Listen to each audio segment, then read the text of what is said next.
For the next hour or so, we'll be exploring some of the common contractual and practical issues that contracting authorities may face when dealing with expiry and the handback of assets at the end of long-term outsourcing projects.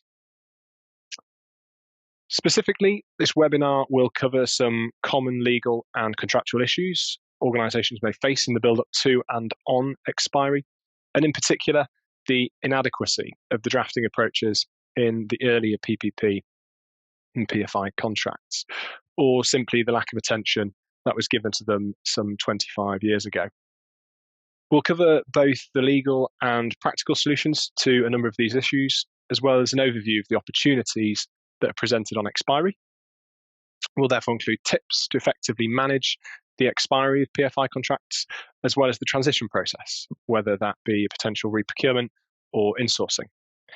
And this content will enable you, either within a contracting authority or advising one, to be better placed to engage with a wider group of stakeholders that, for those contracts approaching expiry, should, if not already, be engaged with the process.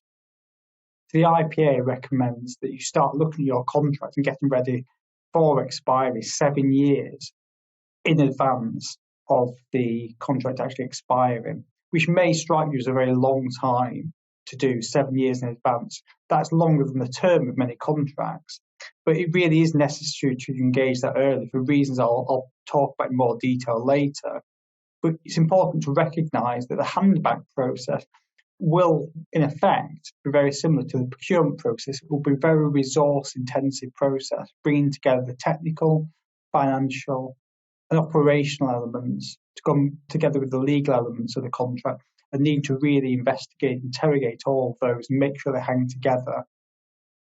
Doing that at the same time as also then procuring the replacement contract, it is a very intensive process. So investigating the contract early and thinking about how those two elements will dovetail is really important.